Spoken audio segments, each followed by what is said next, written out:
Në Shqipëri, parlamenti u përfshi sot sërish në debate të ashpra mes shumicës dhe opozitës, lidhur me 2 votimet e kryera seancën e shkuar për rrëzimin e dekretit të presidentit Bamir Topi për kthimin e ligjit të pronave. Opozita kërkoi rivotimin e tij, duke këmbgulur se votimi i dytë i kryer seancën e kaluar ishte sipas saj antikushtetues dhe braktisi më pas sallën e parlamentit. Shumica nga ana e saj foli për një problem teknik, duke deklaruar se nuk ishte patur asnjë shkelje as të kushtetutës dhe as të rregullores. Korespondenti ynë Armand Mero njofton nga Tirana.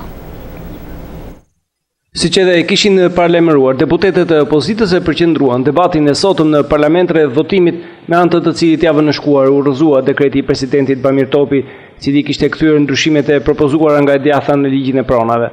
Për këtë dekret pati 2 votime seancën e shkuar. Votimi i parë u hap dhe u anashkalua pa dhënë asnjë rezultat. Një votim i dytë do të rihapi pasi u miratuan disa ligje të tjera. Opozita këmbgul se në votimin e parë shumica nuk arriti dot votat e nevojshme dhe se procedura e ndjekur ishte antikushtetuese, duke akuzuar hapur për këtë kryetaren e parlamentit Josefina Topalli për manipulim. Opozita kërkoi rivotimin e dekretit, por për përfaqësuesit e shumicës nuk ka patur asnjë shkelje.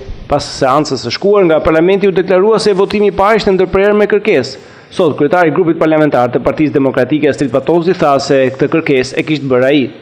I kam kërkuar me drejtën, me atributin e kryetarit të grupit parlamentar të Partisë Demokratike, kryetares kuvendit që të shtyj votimin, për një arsye fare të thjeshtë, sepse një apo disa nga kolegët e mi deputet të Partisë Demokratike nuk figuronte në tabelën e votimit.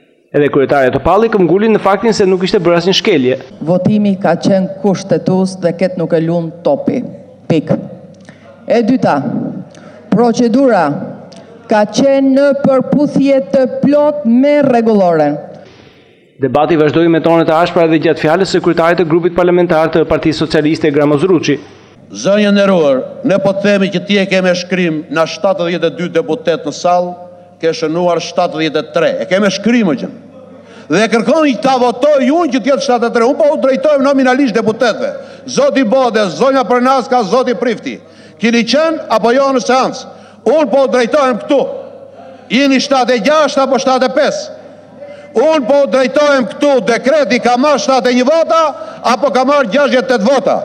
Unë po drejtojmë këtu, kur shkelet kushtetuta dhe rregulloria, votimi quhet i pavlefshëm. Dhe u kam kërkuar shpallni votimit pavlefshëm. Lidhuni nesër e votoni prapë. Unë po them që të pranoj kërkesën, respekto rregulloren, bëj kërkesën me shkrim. Socialistët përsëritën disa herë se sipas tyre bëi fjalë për një krim të konsumuar në sallën e parlamentit e në shenjë proteste vendosën të braktisin seancën. Shumica vazhdoi vetëm me punimet dhe miratoi mes të tjerave dhe emërimin e kryetarit të ri të gjykatës kushtetuese Bashkim Dedja, i dekretuar vetëm 2 ditë më parë nga presidenti Bamir Topi.